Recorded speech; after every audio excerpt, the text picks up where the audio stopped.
And hello, everybody. I am Kishi Ducre, Dr. Ducre. I am a Black Studies professor, Black Feminist Geographer, and the creator of the SoulJourners Academy. So welcome to I'm almost at 100. Thank you, guys. Thank you to my new subscribers, and thank you for those who have been with me. And I hope I'm improving on this. I hope I'm improving. Only you could tell if you look back at my first videos. I'm going to move a couple of things around so that I'm not distracted. Okay, so I am, sorry about that. I'm working against time here because my boys will be home from summer camp.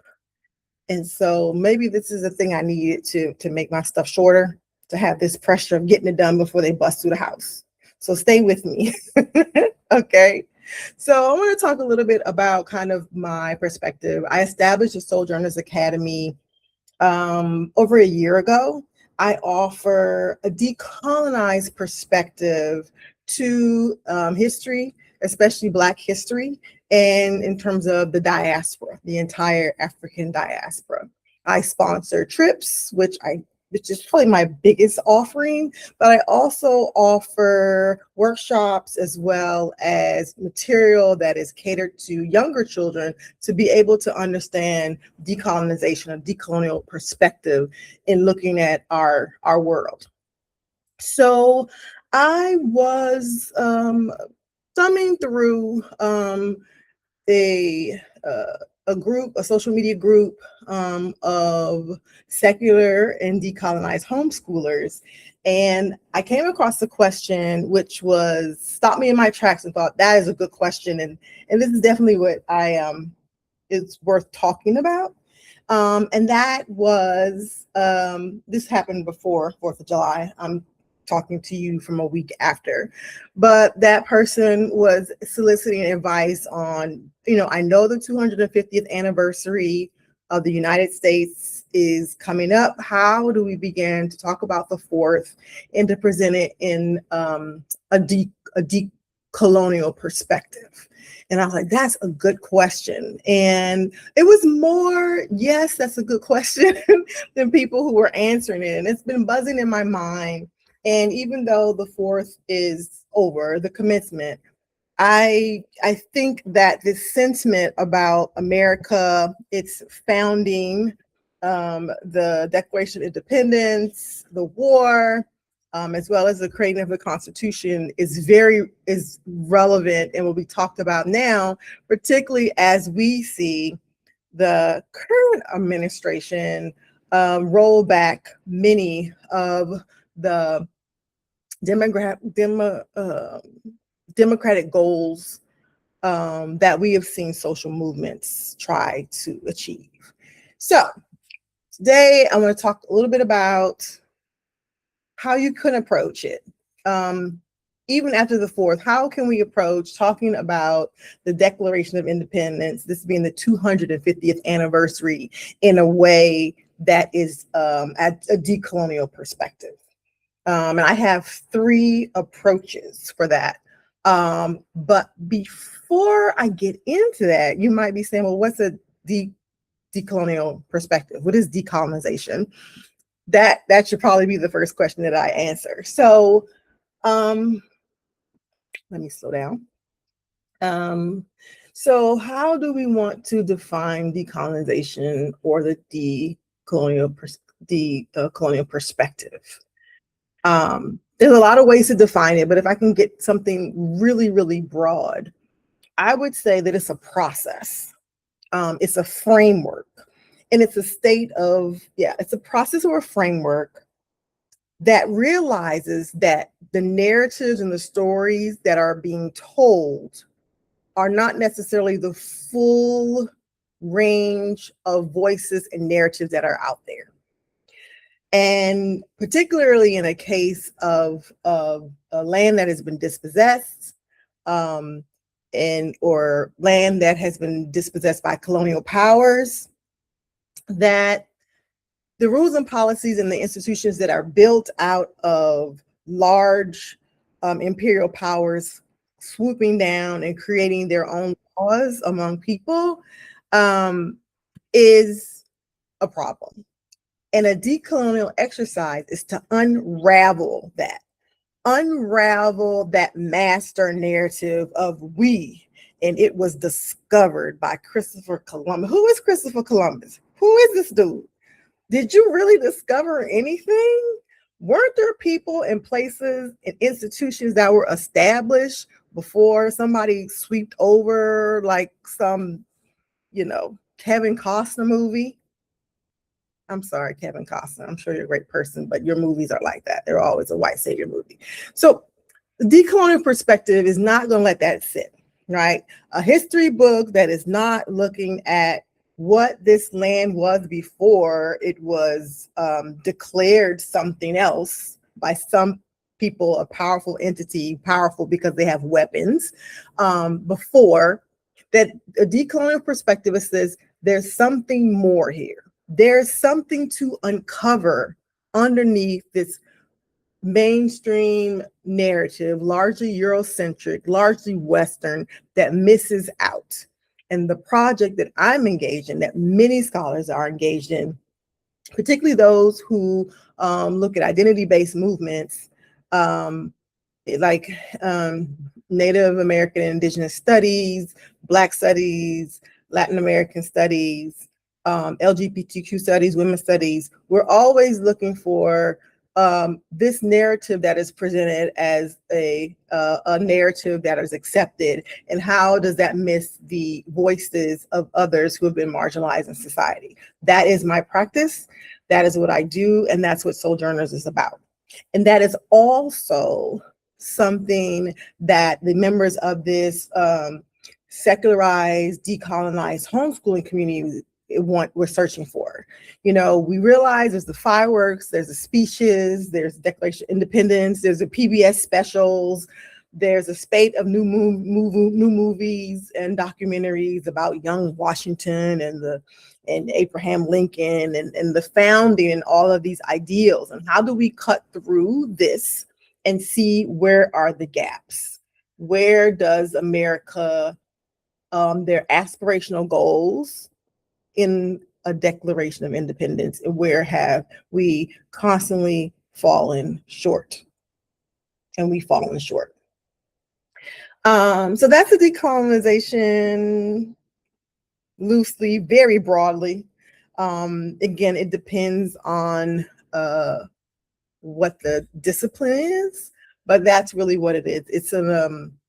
It is a critical approach, unraveling larger narratives to find out the gaps of whose voices are missing. And so I have three approaches of addressing how this can be done as we, as a nation commemorates, the U.S. commemorates its 250th anniversary of the Declaration of Independence. You with me? So there are three approaches. One is ignore it. I'll tell you about that, which is kind of what most of us do when we don't want to talk about something. Number two is to broaden it. Again, fill those gaps in the process of doing so. And number three is holding it accountable.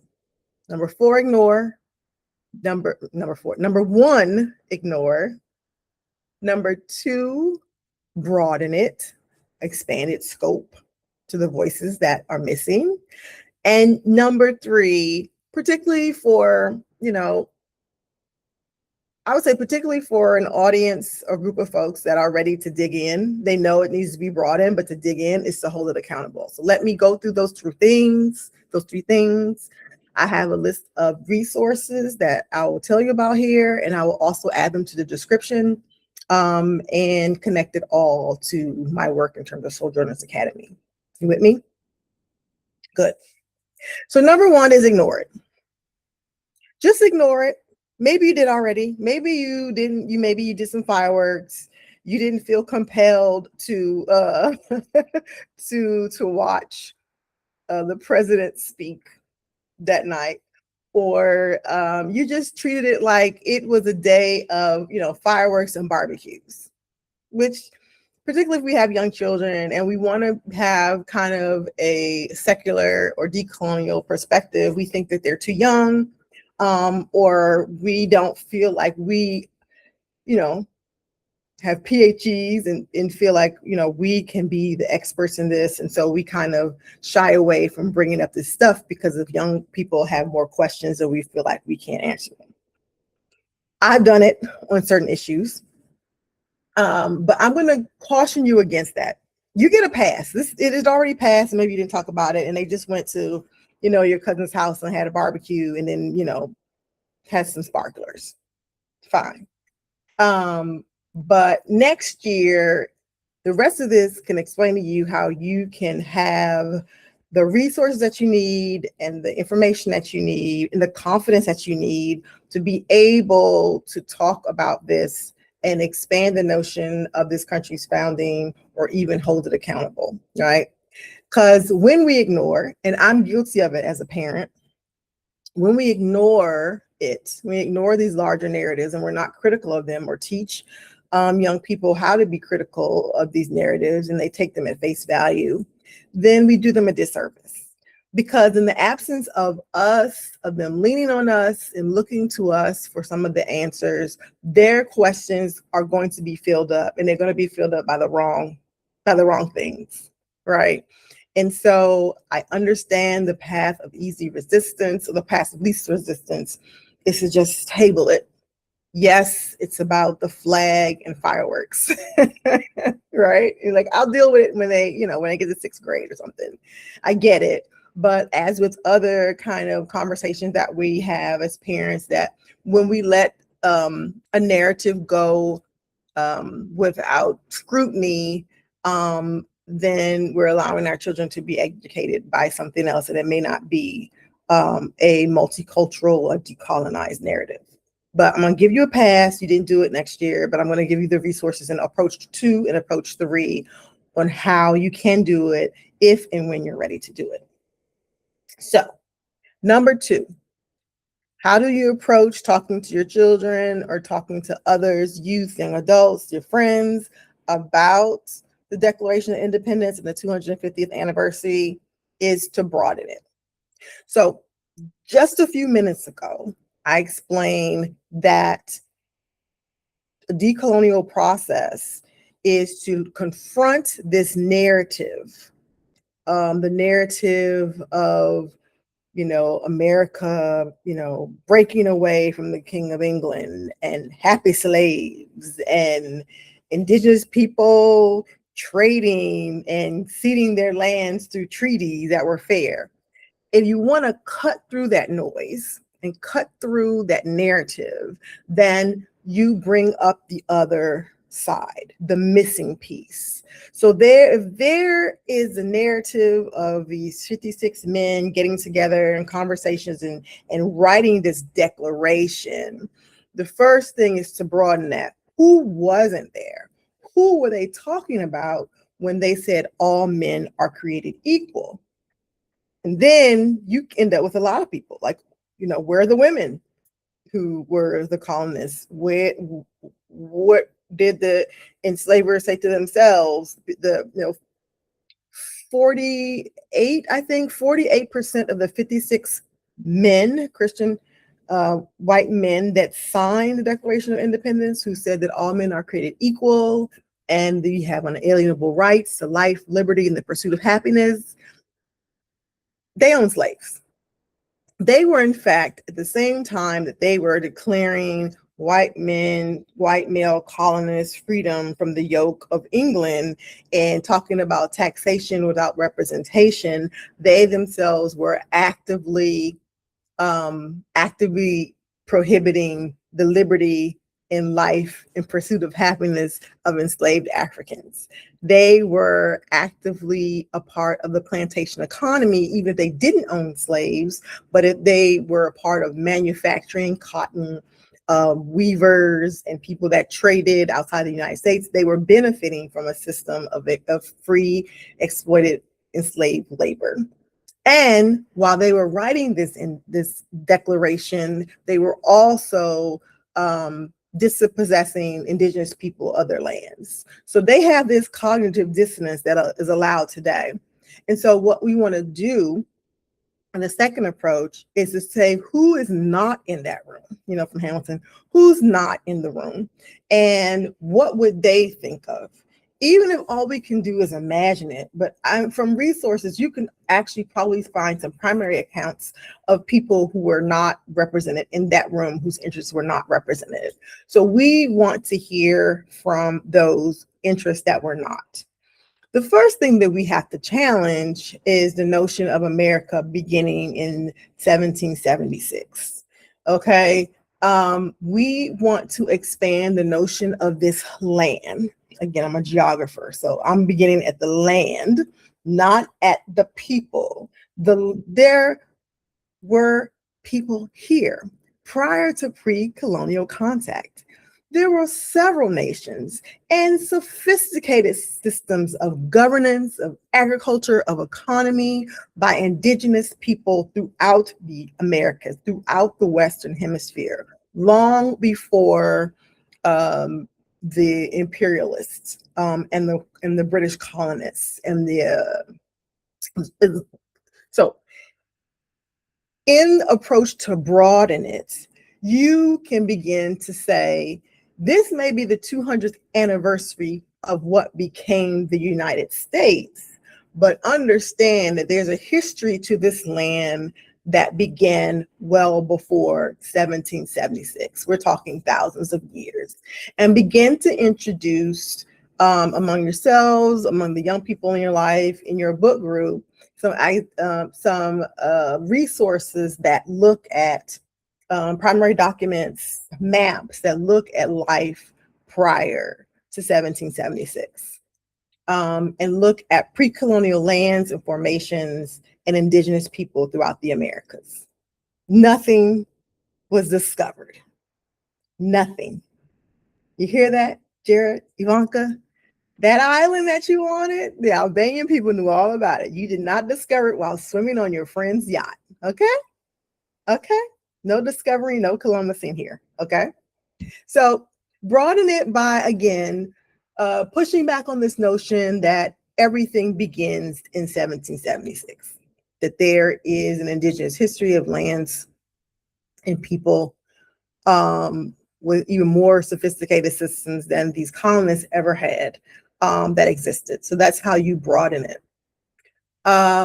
You can do practical things. One of the most practical historical lessons is to bring up the point that a lot of the colonists, in creating what will become the Constitution and trying to lay out a framework of democratic principles, that they didn't have them. I mean, these are people who came from England, who came from a monarchy. The Declaration of Independence is not something that they had practiced, but it was an aspiration. And the aspiration and what became the practice and the template for the Constitution actually came from indigenous people. The Haudenosaunee Confederacy, the Iroquois, developed a system of checks and balances and governance that inspired people like Benjamin Franklin and other people who were a part of the Continental Congress that came up with the Constitution after the War for Independence, right? Again, these colonists did not know a democracy.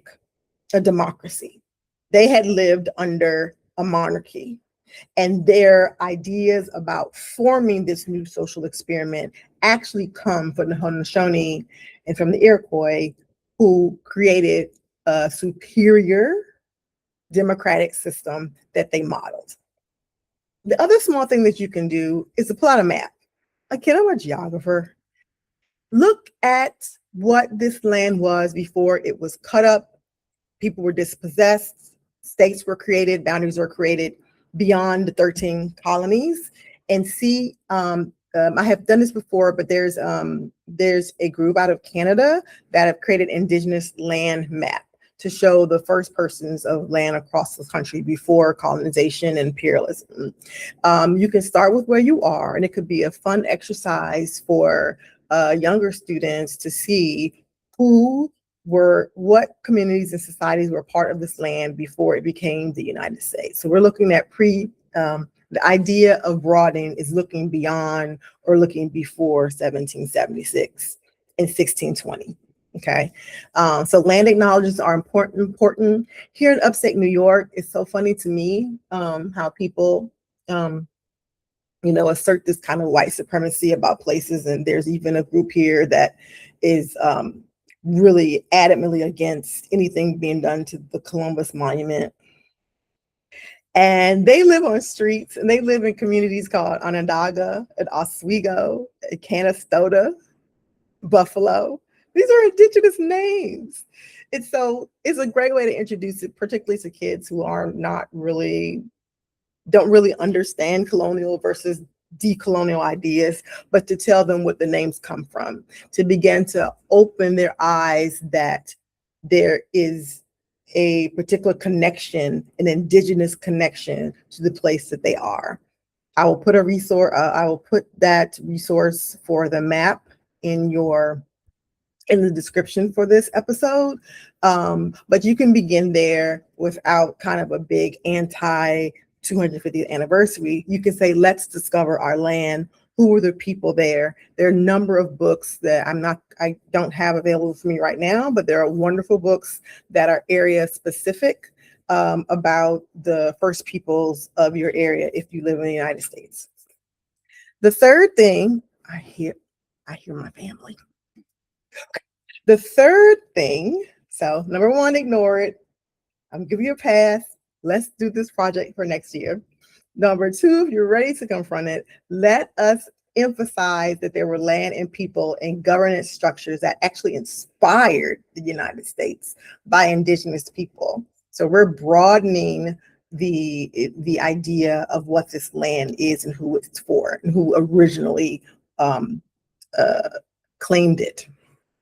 And then number three is a more critical look. It's the practice of being critical with decolonization and to shining a light to the Declaration of Independence and holding it accountable.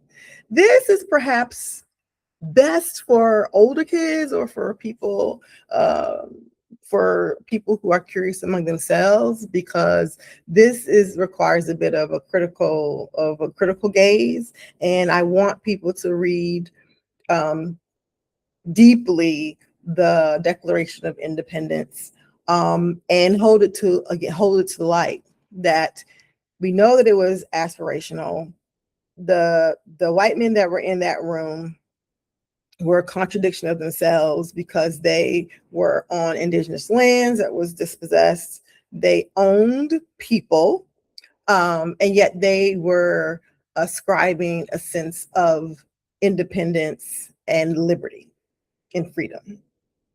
Kind of the biggest, the strangest conundrum that could be that people who own people were actually trying to institute a means of their own liberty and freedom. So in this particular approach, you want to look at an original document like the Declaration of Independence, and you want to hold it accountable. How did America's social experiment with democratic governance work? How's it working for you, America? How's it working for you? Particularly when we see the Supreme Court of the United States roll back many of the liberties that people had won and fought and bled for, right?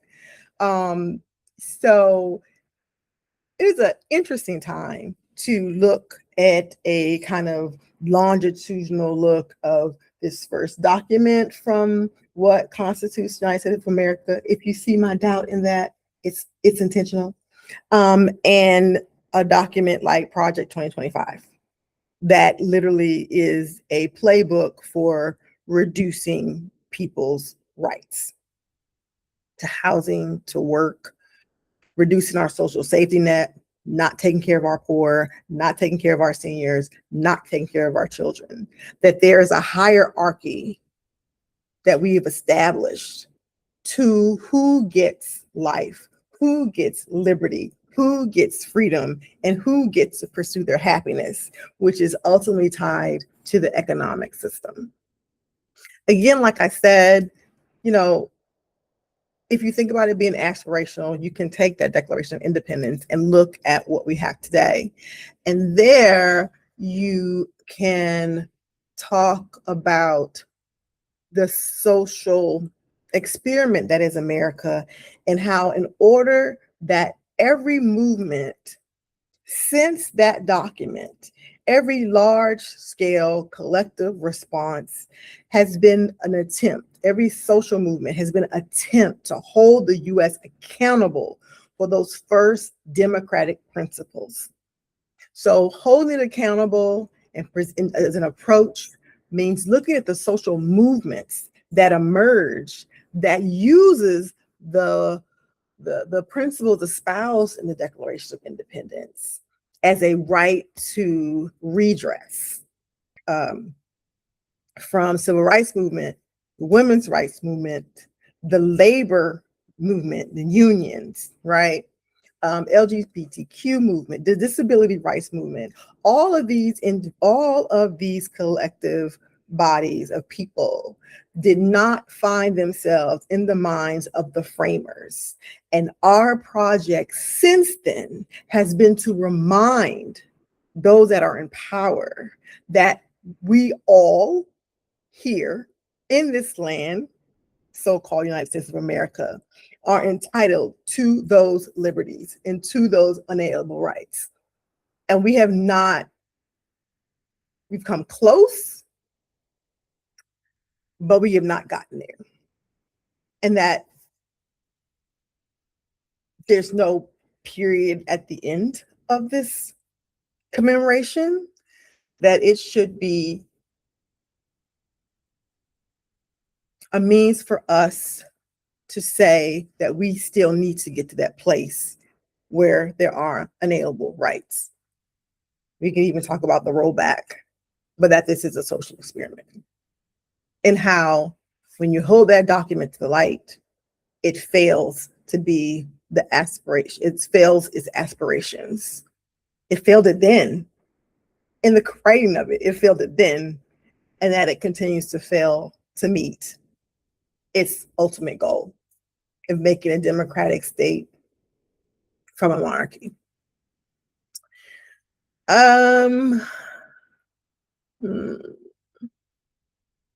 Just looking over my notes here. That in this part, this approach of holding this document accountable, you could also say that democracy and meeting those principles, again, have been challenged by social protest movements. And America is what it is because of those movements, not in spite of those movements. Are you with me? Like, collective resistance is always, the group may be different, but the undergirding principle is still the same, that we should be recognized as having the rights that are found in our founding documents. But somehow or another, we don't, through discrimination, the lack of protections, the ability to, the persistence of our vulnerability, of our economic vulnerability, of our physical precarity. So no matter who that movement is formed through, whether it's workers, women, or immigrants, or Black people, or brown people, that it's holding a mirror to our country and saying that this is what you said you were going to do, and we're going to hold you to it. And that the patriots, we want to talk about patriots, these are the patriots.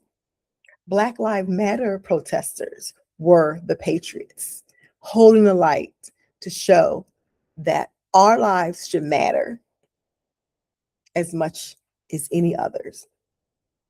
And the all lives matter people, well, that's a whole nother discussion, isn't it? So before I wrap this up, I want to give you some resources. An educator is, I cannot hold my head as an educator if I don't give you some resources to use.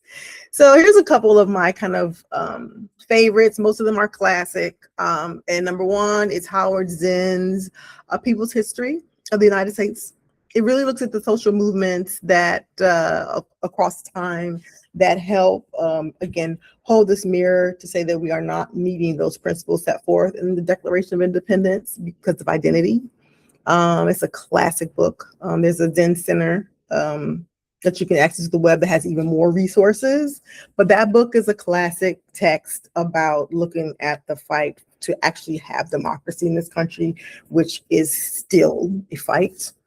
There is now the Zinn book, A People's History of the United States, for younger people, for kids, probably primarily elementary age, maybe middle school age. I think that our teenagers can certainly go straight to the original book, but there is a resource that is that takes us into an age appropriate for younger audiences. I'll put that again in the description. My other book that I was not introduced until I was like in graduate school, but one of my favorites is the late Ronald Takaki's A Different Mirror, A History of Multicultural America. And I would say that this is a classic case of kind of broadening what America is and who America represents. Takaki is when he wrote the book, he's a Japanese American, and he starts the book where he's in a cab going to a conference, I think in New York, and the cab driver's like, "Well, where are you from?" He's like, "I'm, California." He's like, "No. Where are you from?" And if people are shaking their heads, they know that, right? Like, "No, where are you from?" And Takaki is thinking about this encounter and how being Asian means to be a perpetual immigrant, a perpetual foreigner, even though, his family has been here for several generations. And so that encounter inspired or introduced that book of the idea of talking about America in a more multicultural framework. So that's a really good book as well. And it's an easy reader. Then there's Heather McGhee. She's a civil rights attorney. She came out with a book a couple of years ago, and it's called The Sum of Us. I have to look at my notes. What racism? I always know the first part, but after the colon, I get, So The Sum of Us is what it generally goes by. The full name is The Sum of Us, What Racism Costs Everyone and How We Can Prosper Together. You see why I only know The Sum of Us? Let me say that one more time. What racism costs everyone, not just Black people, what costs all of us, and how we can prosper together. She also has something that is memorable in how she demonstrates that it costs all of us. That during the civil rights movement to integrate public facilities, that there were white citizens, white city officials who decided to drain the pools rather than have African Americans in the pool. Now, who are you hurting when you drain the pool? Everybody, right? So she offers a more positive look at, racism, the links that we take. I always say racism is very expensive. People who have racist ideas and who are xenophobic led that with their votes, and now they're all paying the price. People love to see kind of MAGA people crash out because of gas prices and everything. And that's a great example of, racism being expensive and your bigotry is actually costing you too, right? And then last but not least, it's the most current book, and I love it because I love him. Michael Harriot's book, Black AF History. Now, you know what that means. You know. So Black AF History, and it's something, the unwhitewashed history of America. I don't know if I got that right. Heather McGhee's title took up my whole post-it note. So, but it's basically known as Black AF history. I love Michael Harriot since his griot days. He is a great writer. He is a reverend. He is brilliant and he is funny. And so he takes, tragedy. And again, that cognitive dissonance of America having a democratic ideal that doesn't sit neatly well with our racism and patriarchy and xenophobia and homophobia. And how that plays out in history, particularly from a Black perspective. But he does it again with, a humorous take, even though it is quite a tragic topic. Yeah, so those 4 resources, again, I will link them. If I have the time and feeling extra generous, I will give you a link to purchase the books from one of my favorite booksellers. That's not A to the M to the Z. So it's a link for independent booksellers that you can spend your money that goes directly into the community and not for somebody who rhymes with Ezos. Anyway, in closing, I hope that some of these approaches work. I know that the 4th of July is over. The hot dogs have been eaten. The flags will probably be up until Labor Day. And hopefully your children don't find a set of fireworks that you forgot. That could be bad. But we can use this time in this moment and in this, free from school, the summertime, to begin the conversation about the founding of America, to broaden the ideas about who this land belongs to. And we can talk about the cognitive dissonance between people who own people demanding the right to liberty and freedom. And think of protests and collective resistance as groups of people over the course of our country's very young history who forces us to confront how those principles laid out in the Declaration of Independence has fallen way short of very many people who are not men, who are not white, who are not Christian, who are not heterosexual, and who are fully able, right? And I just, again, I'm going to close with what I began with about this idea of decolonization and really being critical in the way that narratives have been spoon-fed to us through incomplete histories in our textbooks and in the rhetoric of America the Great and America exceptionalism, that I'm committed to in SoulJourners Academy to providing a decolonized curriculum and perspective. And that's what I to do. The next opportunity for you to participate with me and SoulJourners Academy is a cruise, the Black Heritage Cruise that I'm working with. My collaborator is with World Schooling Journeys. And we are working together on a 10 or 11 day cruise through the Panama Canal, visiting 7 different ports in 5 different countries. 8 families have already agreed. We already built our little community.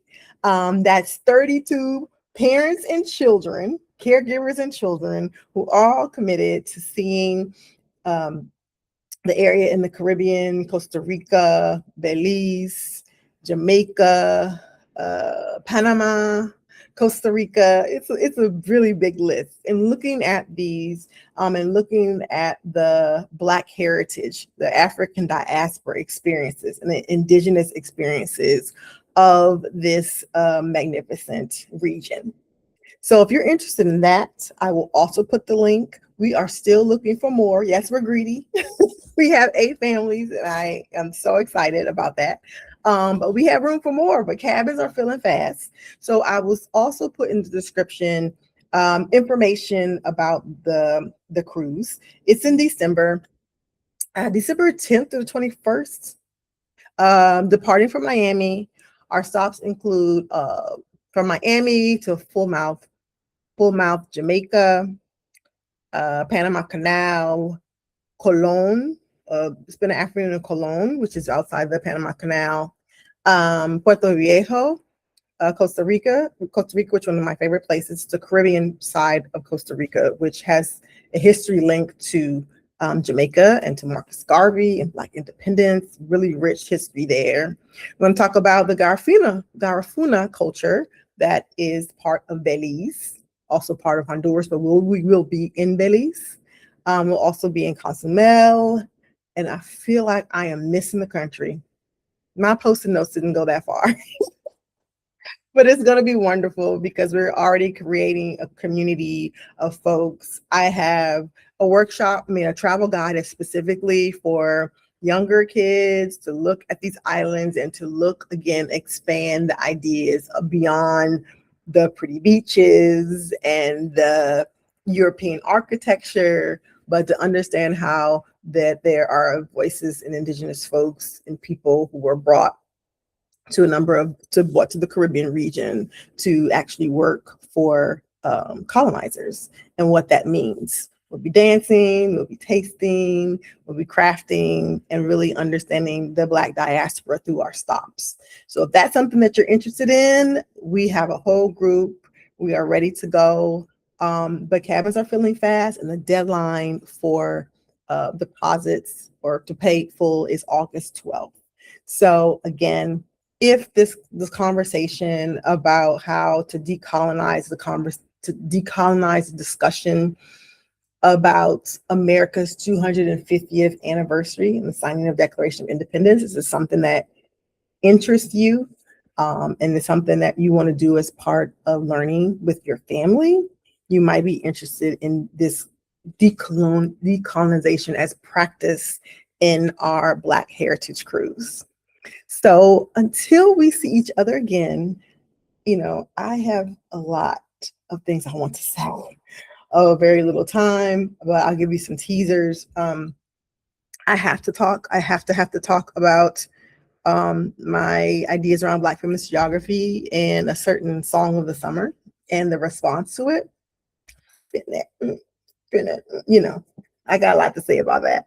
I also have not had a chance to talk about the gutting of the Voting Rights Act, the idea of gerrymandering, Black disenfranchisement, power, and mapping. I got a lot to say about that. I got a lot to say about the head justice of the Supreme Court as well, including the Slate article that calls this whole era, instead of Jim Crow, we call it John Crow.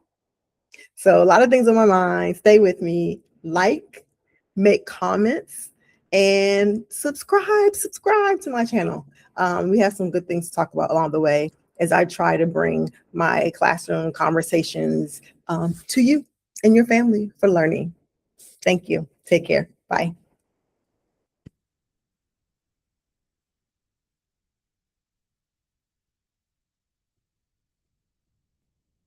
Yes, I'm still trying to turn it off. Y'all know me.